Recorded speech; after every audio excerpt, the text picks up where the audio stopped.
नमस्कार साथियों, आपका स्वागत है पब्लिक 24/7 यूट्यूब चैनल पर। आज हम आपके सामने एक विशेष चर्चा लेकर आए हैं। एक ऐतिहासिक निर्णय इंदौर हाई कोर्ट का, जिसमें भोजशाला प्रकरण को लेकर एक ऐतिहासिक जजमेंट आया है। उस जजमेंट की चर्चा करने के लिए आज हम आए हैं सुप्रीम कोर्ट के अधिवक्ता श्री वरुण कुमार सिन्हा जी के साथ। वरुण जी, आपका स्वागत है। नमस्कार। सिन्हा साहब, ये जो जजमेंट आया है, खास तौर से इसको हिंदुओं के पक्ष में माना जा रहा है। क्या ये हिंदुओं के पक्ष में निर्णय आया है या ये न्याय हुआ है? राकेश जी, सर्वप्रथम जो आपका ये प्रश्न है, ये एक बहुत ही ऐतिहासिक प्रश्न है। अगर आप भारत के सनातन के संस्कृति सभ्यता के दृष्टिकोण से देखें तो एक बहुत ही महत्वपूर्ण प्रश्न ये फैसला है मध्य प्रदेश के इंदौर बेंच का। और इस फैसले ने यह साबित कर दिया है कि किस तरह से हिंदुओं के सनातनियों के मंदिरों पर जो विदेशी आक्रांता आए, वो निश्चित रूप से दूसरे धर्म के लोग थे, मुस्लिम समुदाय के लोग थे।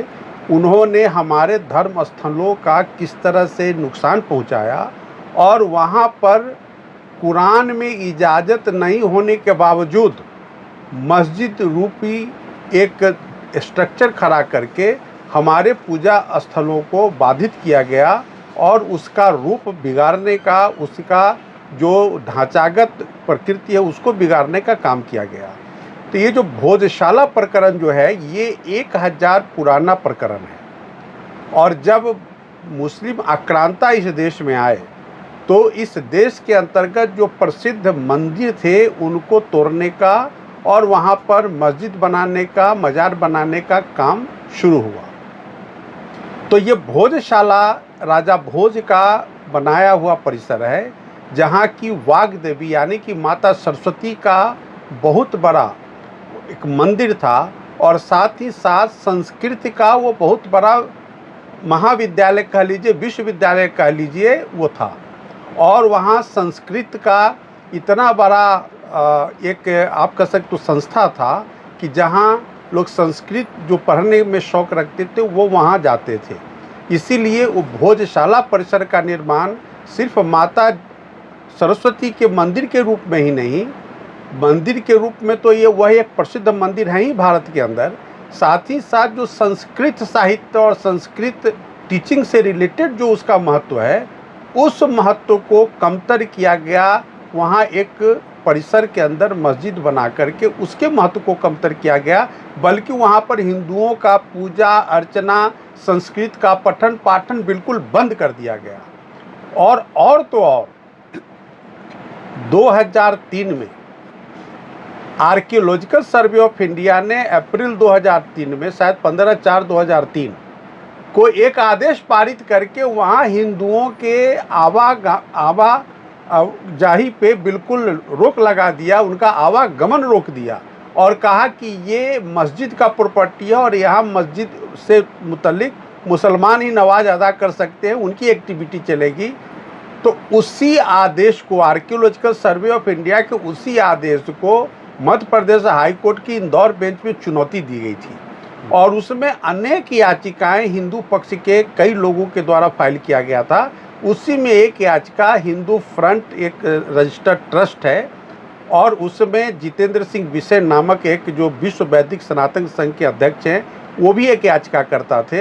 इन सबों ने एक याचिका डाली और कहा कि साहब, ये जो आर्कियोलॉजिकल सर्वे ऑफ इंडिया का जो आदेश है कि हिंदुओं के वो आने जाने पर उस परिसर में रोक लगा दिया गया है, उन्हें पूजा करने से रोक दिया गया है, वहाँ संस्कृत का जो पठन पाठन है उसको रोक दिया गया है, उसको उन्होंने कहा कि बिल्कुल हमारे फंडामेंटल राइट का हनन है, संविधान के अंतर्गत जो आर्टिकल 25 है उसका हनन है। ये तमाम दलील को उठाते उन्होंने किया। और उस पर आपको याद होगा कि एक जब आर्कियोलॉजिकल सर्वे ऑफ इंडिया ने एक रिपोर्ट दिया हाईकोर्ट के आदेश पर, तो मुस्लिम पक्ष उस आदेश को चैलेंज किया था सुप्रीम कोर्ट में और माननीय सर्वोच्च न्यायालय ने 2026 में ही आदेशित किया उच्च न्यायालय को कि वो पूरे मामले का निस्तारण करें मेरिट पे। और पहली बार इस बार जब बसंत पंचमी हुआ तो हिंदुओं को वहाँ पूजा अर्चना करने का अधिकार दिया माननीय सर्वोच्च न्यायालय के आदेश से। और वो एक ऐसा संयोग था कि इस बार का जो बसंत पंचमी था वो दिन भी शुक्रवार था, तो मस्जिद चूँकि वहाँ था तो वो शुक्रवार को अपना जो वो अदा करते हैं मंदिर में, जो मस्जिद में जा कर के। और एक तरफ लेकिन माननीय सर्वोच्च न्यायालय ने सुनिश्चित किया कि जो हिंदुओं का जो पूजा है माता सरस्वती का बसंत पंचमी को, वो भी अनइंटरप्टेड दिन भर चलता रहेगा। और जो नमाज अदा करना होता है शुक्रवार को, जिसे जुम्मा की नमाज अदायगी कहते हैं, वो भी चलेगा एक नियत समय में। तो सुप्रीम कोर्ट ने एक व्यवस्था दी और उस व्यवस्था के तहत ये पूरा कार्यक्रम हुआ। तो उसी माननीय सर्वोच्च न्यायालय के आदेश को फॉलो करते हुए उच्च न्यायालय मध्य प्रदेश ने फैसला दिया है। जो फैसला आया है वो फैसला वाकई काबिल तारीफ है। और उस फैसले में जो बातें कही गई है वो बातें बहुत स्पष्ट है कि ये माता सरस्वती का वाग्देवी का मंदिर परिसर है।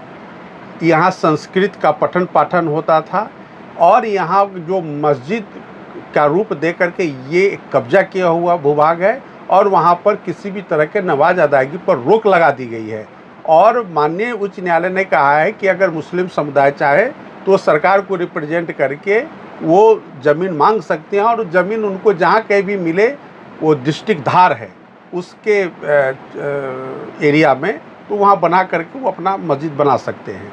लेकिन ये जो कहा गया कि वाग्देवी का मंदिर है, यहाँ संस्कृत का पठन पाठन होते रहा है और इसको अब हिंदुओं के लिए, और मैं आपको ऐड कर दूं कि कल ही यानी कि शनिवार को भारत सरकार ने भी मध्य प्रदेश उच्च न्यायालय के आदेश के आलोक में नोटिफिकेशन कर दिया कि वो एरिया जो है वो माता सरस्वती का मंदिर का एरिया है और वहाँ संस्कृत का पठन पाठन होता है और हिंदुओं के लिए खोल दिया गया है। तो अब केंद्र सरकार के स्तर पर भी बहुत इसको स्पष्ट किया गया, बल्कि मैं तो केंद्र सरकार को इसके लिए बधाई देता हूं और धन्यवाद भी देता हूं कि उन्होंने माननीय सर्वोच्च उच्च न्यायालय के आदेश को लागू कर दिया। तो ये सही मायने में एक बहुत बड़ा ऐतिहासिक फैसला है कि 1000 से ऊपर पुरानी विवाद को आज उसको ख़त्म किया गया है। और मैं आपको बताऊं कि बट नेचुरल जो मुस्लिम समुदाय वो सुप्रीम कोर्ट जाएंगे ही, तो हिंदू पक्ष के जो याचिकाकर्ता जितेंद्र सिंह बिसेन हैं, उन्होंने एक अपना कैविएट भी फाइल कर दिया है कि कोई भी आदेश माननीय सर्वोच्च न्यायालय उनको सुने बगैर आदेश पारित नहीं करे, तो वो कैविएट भी फाइल हो गया है। तो ये एक स्वागत योग्य फैसला है और एक लंबे समय से चला आ रहा विवाद को वहाँ स्थगित किया गया है। सिन्हा साहब, आपको क्या लगता है, क्या न्याय की जो अवधारणा है इस निर्णय से स्थापित होती है, या ये अल्पसंख्यक और बहुसंख्यक को लेकर जो मामला दिखाया जा रहा है, क्या ये विवाद अल्पसंख्यक और बहुसंख्यक का था या न्याय की अवधारणा को स्थापित करने का मामला था? देखिए, ऐसा है कि माननीय उच्च न्यायालय का जो फैसला है ये 242 पेज का फैसला है और इस 242 पेज में दोनों पक्ष का जो दलील है उसके एक एक बिंदु को बारीकी से एनालिसिस करके केस लॉ को देखते हुए उन्होंने जो फैसला दिया है, तो ये संविधान सम्मत फैसला है। आप इसको किसी धर्म के नज़रिए से नहीं देखें, ये जो पूरा फैसला माननीय उच्च न्यायालय का ये संविधान सम्मत है, कानून सम्मत है और आर्कियोलॉजिकल सर्वे ऑफ इंडिया का जो एक्ट है उसका भी डिटेल एनालिसिस है। जो हमारा जो सिविलाइजेशन रहा है, सनातनी कल्चर, जो मुस्लिम कल्चर, सबका उसमें डिटेल एनालिसिस करके उन्होंने फैसला दिया है। तो जो संविधान की जो धारा 25 का जो मंतव्य है उसको ध्यान में रखते हुए संविधान के दृष्टिकोण से यह फैसला बिल्कुल संविधान सम्मत है और इसमें किसी भी तरह की कोई गड़बड़ी नहीं है। सिन्हा साहब, आपको क्या नज़र आता है कि पहली बार एक सेकुलर सिस्टम ने, क्योंकि भारत का संविधान और भारत का एडमिनिस्ट्रेशन सभी सेकुलर परंपरा से ही चलता आ रहा है, क्या उन्होंने उस सेकुलर परंपराओं का ध्यान रखते हुए इस जजमेंट का जो निर्णय आया है वो सरकार ने भी उसको एक्सेप्ट कर लिया है, हिंदुओं ने तो उसको एक्सेप्ट कर ही लिया है और आज तक करते भी आए हैं? आपको क्या लगता है कि इससे सेकुलरिज्म की सही मायने में स्थापना हो पा रही है? बिल्कुल, देखिए ऐसा है, सेकुलरिज्म है क्या? जी। सेकुलरिज्म है कि किसी भी धर्म को में सरकार की दखलंदाजी नहीं होगी, ये सेकुलरिज्म है।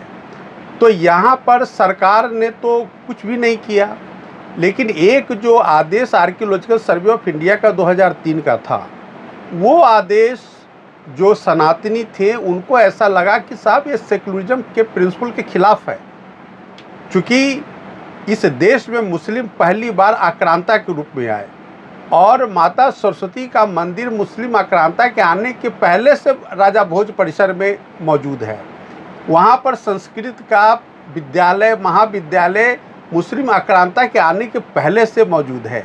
तो सवाल ये है कि आक्रांता कोई ट्रेस पासर को कब्जा कर ले आपके भूभाग पर, उस भूभाग को अगर कब्जा से मुक्त कराने के लिए देश की आज़ादी के बाद, हमारे संविधान के लागू होने के बाद अगर कानूनी प्रक्रिया अपना करके उस कब्जे के भूभाग को, उस कब्जे के मंदिर को, उस कब्जे के विश्वविद्यालय महाविद्यालय को कब्जा से मुक्त कराया जाता है कानूनी प्रक्रिया के तहत, तो उसको आप न तो सेकुलरिज्म और नॉन सेकुलरिज्म के दृष्टिकोण से नहीं दे सकते हैं। ये विशुद्ध कानूनी प्रक्रिया के तहत अपनाया गया रास्ता है।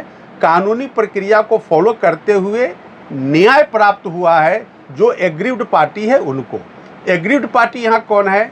सनातन समाज यहाँ का एग्रीव्ड पार्टी है।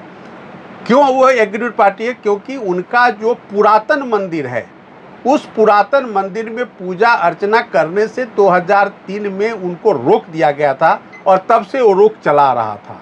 तो इसीलिए ये जो फैसला है माननीय उच्च न्यायालय मध्य प्रदेश का, ये बिल्कुल कानून सम्मत, संविधान सम्मत, ऐसा मैंने पहले भी कहा और अभी भी कह रहा हूँ कि ये कानूनी प्रक्रिया का ये पालन करते हुए फैसला आया है। इसीलिए इसमें जो पार्टी उससे असंतुष्ट होंगे वो सर्वोच्च न्यायालय का रुख करेंगे, लेकिन फिलहाल ये बहुत ही कानून सम्मत और संविधान सम्मत फैसला है। धन्यवाद सिन्हा साहब, आपने बहुत ही महत्वपूर्ण जानकारियाँ दी। साथियों, ये जो निर्णय आया है, ये भारत में न्याय की अवधारणा को संवैधानिक परंपरा के तरीके से स्थापित करने वाला निर्णय है। इस निर्णय से ये तय हुआ है भारतीय न्याय परंपरा किसी भी धर्म, किसी भी जाति, किसी भी वर्ग विशेष के लिए कार्य नहीं करती।